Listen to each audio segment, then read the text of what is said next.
podcast, épisode 28. Moi c'est Hélène et moi aussi j'aimerais bien avoir Londres pour moi toute seule. Salut, moi c'est Inès et moi je serais allée direct dévaliser un Bershka. D'accord. Et ben j'aimerais bien t'y voir pour voir si t'irais vraiment dévaliser un Bershka. Bah moi j'aimerais bien te voir si t'aimerais bien avoir Londres comme ça pour toi toute seule. J'avoue j'aimerais pas du tout. Aujourd'hui on va parler de 28 jours plus tard. Épisode 28, 28 jours plus tard. Mais non, c'est incroyable. Coïncidence? Je ne crois pas. C'est incroyable. Spoiler alerte. Comme toujours on va spoiler. Voilà. Donc allez voir le film, il est super. 28 jours plus tard est sorti en 2022. C'est Danny Boyle qui l'a réalisé, qui est un réalisateur britannique. Il avait déjà réalisé Petit meurtre entre amis et Trainspotting. Et il a ensuite réalisé La plage, Slumdog Millionnaire, 127 heures. Bref, c'est un grand réalisateur. Le scénario, c'est Alex Garland, qui est romancier, scénariste et réalisateur, britannique également. À la musique, on retrouve John Murphy. Au casting, on retrouve Cillian Murphy, rien à voir avec John, Naomi Harris, Brendan Gleeson, Christopher Eccleston et Megan Burns.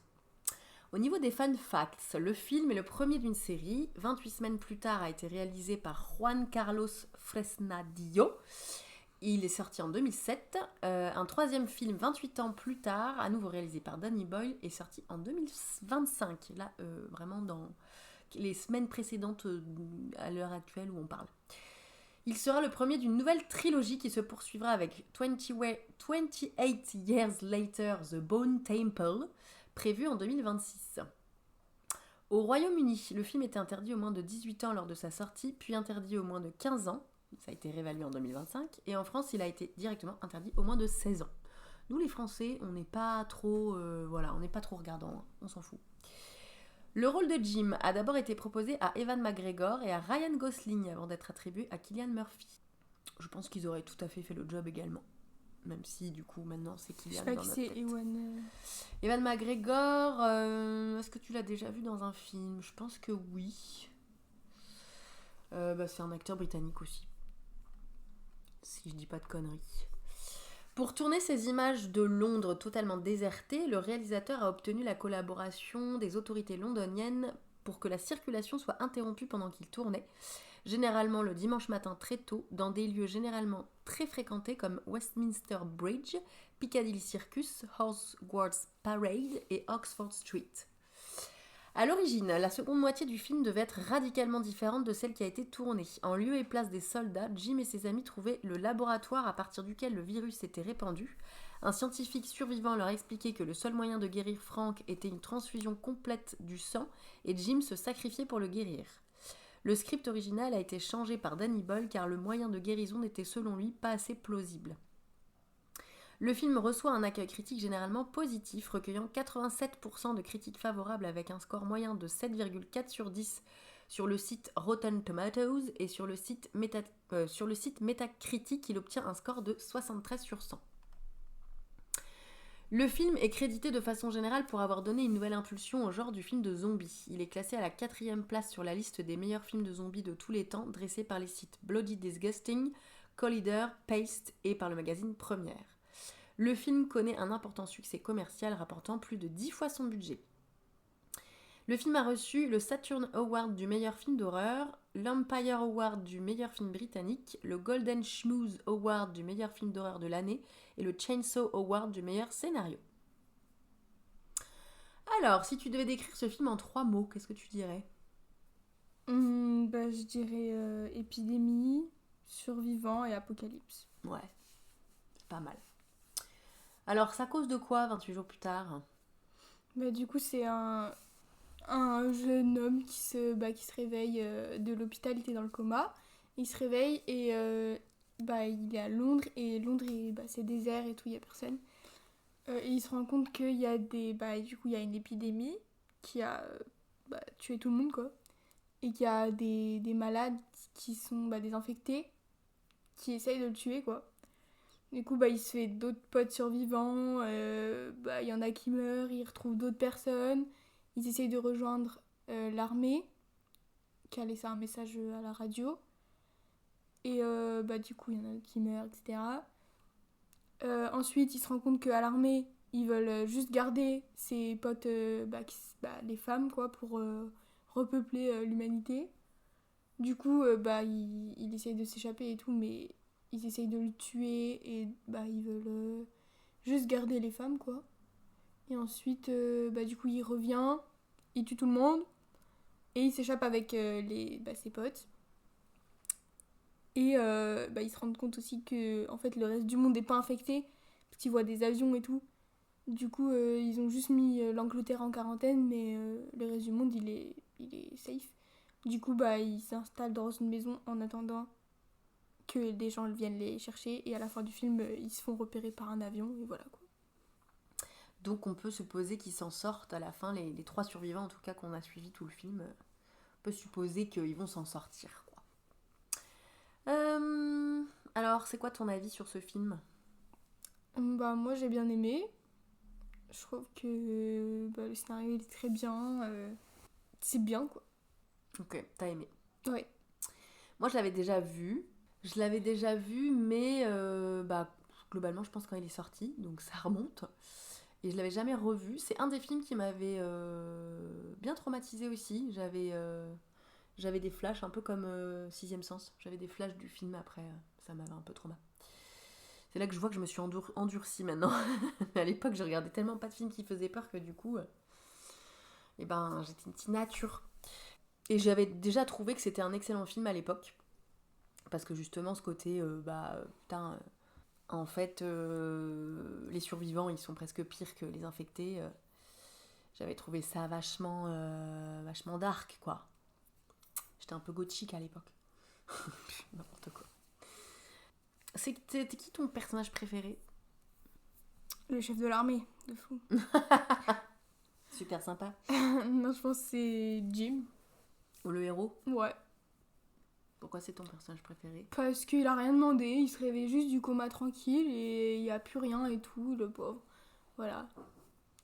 Et en plus, je sais pas, il essaye de pas trop tuer des gens, mais bon, au bout d'un moment, il est quand même obligé. Il défend ses copines et tout, il aurait pu les abandonner, mais non, il vient, il reste, il les sauve et tout. Voilà. J'avoue. Moi, mon personnage préféré, je pense que c'est Franck. Le père, du coup, de Anna, qui sont des survivants, qui est, lui, chauffeur de taxi, et qui, du coup, c'est lui qui a entendu le truc à la radio et qui leur dit, bon, pour le coup, là, il n'a pas été le plus malin, mais en même temps, il ne pouvait pas savoir. Et du coup, ils vont jusqu'à Manchester pour essayer de se sauver. Lui, en fait, je pense que son but dans la vie, c'est d'essayer de sauver sa gosse, quoi.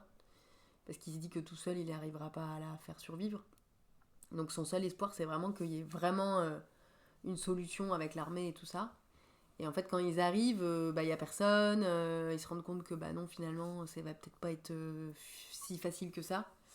Et il pète un câble et bon, il meurt. Le pauvre. Ouais, il est infecté. Ouais, il se fait infecter un peu bêtement. Hein.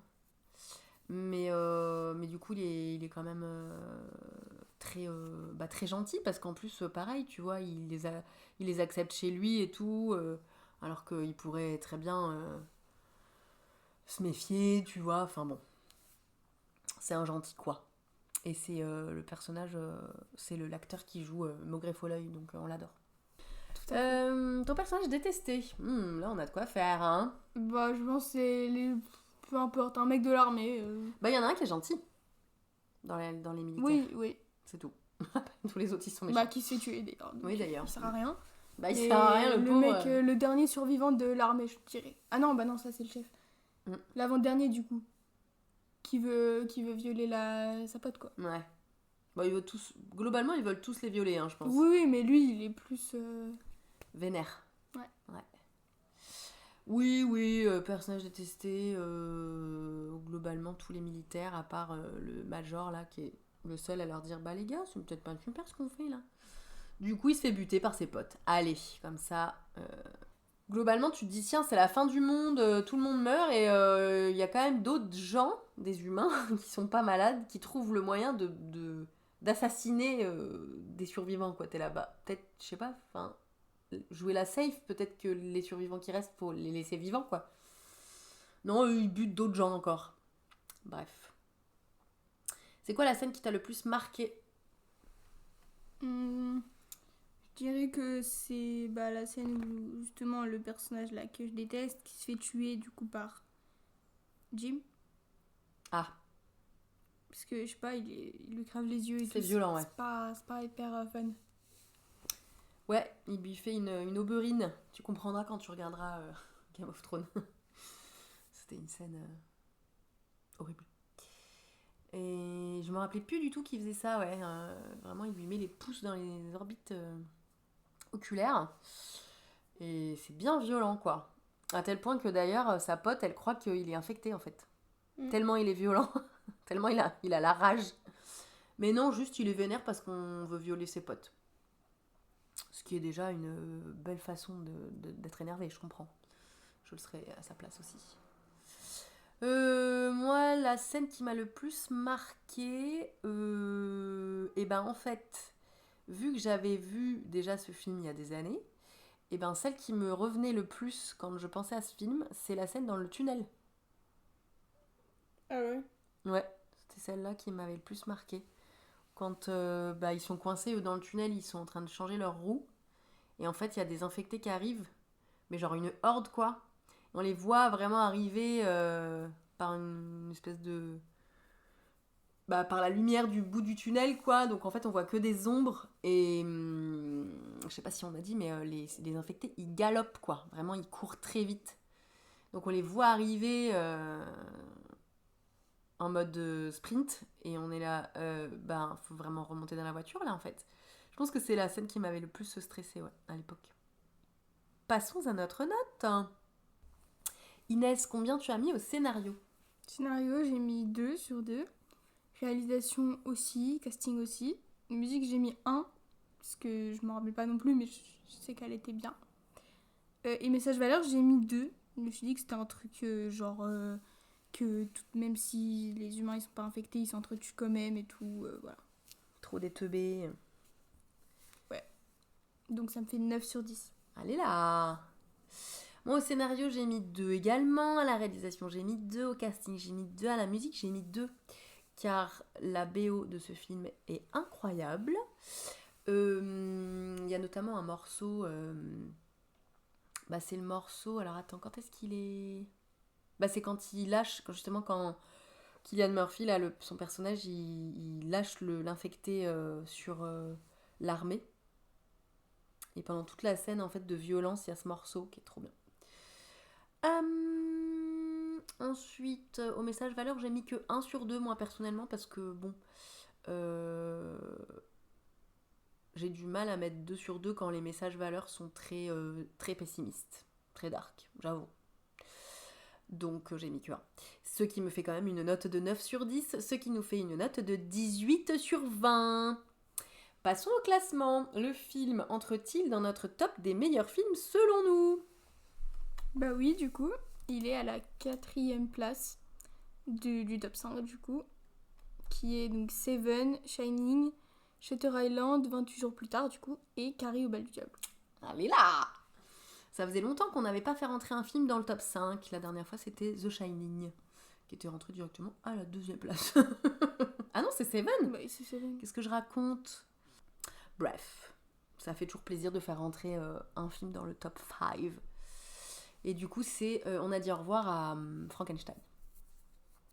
Le flipomètre. Le méchant de ce film entre-t-il dans notre top 5 des pires méchants ever? Inès.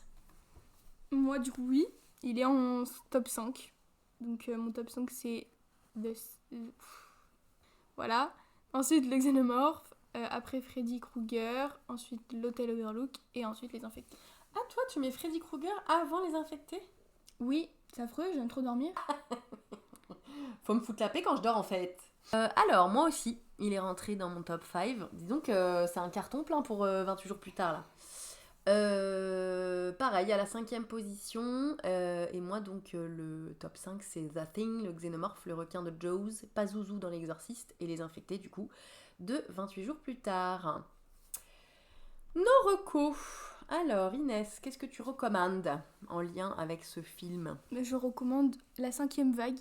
Du coup c'est un film Voilà, qui parle d'invasion extraterrestre, mais c'est aussi une apocalypse et tout, avec des survivants, donc... Ouais, voilà. même vibe. Enfin, en moins vénère, hein, quand même. C'est des livres à la base. Je sais. Et du coup, c'est une invasion extraterrestre, ouais, on a dit. Et oui, c'est post-apocalyptique. Même genre d'ambiance, quoi. Fin du monde. Moi, je recommande 28 semaines plus tard, bien que, je dois quand même l'admettre, il était... Enfin, quand je l'ai regardé, j'avais tellement aimé le 28 jours plus tard que j'avais hâte de voir la suite. Et bon, alors c'est pas vraiment une suite, parce qu'il n'y a aucun des personnages qu'on connaît dans le 1 qu'on voit dans le 2. Mais en gros, c'est qu'est-ce qui s'est passé pendant que Jim et compagnie faisaient leur live, qu'est-ce qui s'est passé ailleurs, quoi. Avec d'autres acteurs et d'autres persos. Il est beaucoup plus violent, il est beaucoup moins subtil, et globalement, il est plus décevant. Mais bon, une fois que vous avez vu le 1, vous pouvez regarder, enfin le 1. Une fois que vous avez vu 28 jours plus tard, vous pouvez regarder 28 semaines plus tard. Et j'ai très envie, moi personnellement, de regarder 28 ans plus tard également. Il vient de sortir. Dans le prochain épisode, nous allons regarder Ju-on the Grudge. Est-ce que tu as déjà entendu parler de ce film ? Non. C'est un film japonais qui a d'ailleurs été adapté comme tous les films japonais cultes par les Américains. Et je crois que le remake était pas si mal. Mais nous, on va regarder l'original parce que déjà, il est mieux noté sur Sens Critique. Et que ça fait du bien des fois de regarder aussi des films réalisés par d'autres nationalités que les Anglais ou les Américains. Donc voilà, alors qu'est-ce qu'on sait de ce film ? Moi je l'ai pas vu non plus. Donc à part l'affiche là que tu peux décrire si tu veux. Bah du coup on voit un enfant. Ouais, qui a l'air vraiment petit, hein, genre 4 ans je dirais, 5 ans. Ouais, qui est en gros plan du coup sur un fond noir et il a les yeux noirs. Ouais, il a vraiment genre on voit même pas trop ses pupilles quoi. Et il smile pas trop là. Non, il n'a pas l'air très heureux. Donc, est-ce que du coup c'est une histoire d'enfant ou quoi ? Je ne sais pas, parce que je sais vraiment pas de quoi ça parle en vrai. Je pense que j'avais dû voir la bande-annonce à l'époque sûrement, mais là j'avoue qu'on va un peu sur l'inconnu. Tu crois que ça parle de quoi ? Je sais pas. Alors, The Grudge, j'ai regardé ce que ça voulait dire, ça veut dire rancune. Donc, il doit y avoir quand même une histoire de vengeance, j'imagine. On verra. Je crois que ça fait très peur. Enfin, ça fait très peur. En fait, on m'a dit que c'est un peu dans la même veine que j'allais dire Rec, non. Un autre truc avec une vidéocassette. Oui. Ring. C'est un peu la même ambiance, entre guillemets, que Ring. Alors, je sais pas qui m'a dit ça, mais c'est peut-être juste parce que c'est un film japonais, en vrai. Mais que ça fait plus peur que Ring. Quand même. Donc, en sachant que moi, j'avais eu déjà peur à Ring, au premier visionnage, je pense que je vais peut-être pas faire trop la maline. Mais bon, on verra ça dans les épisodes suivants. Merci Inès. Merci Hélène. Écoute, avec plaisir. Merci les auditeuristes de nous avoir écoutés. Dites-nous si vous aussi vous avez aimé 28 jours plus tard ou si on vous a donné envie de le regarder. Et en attendant, on vous fait des bisous.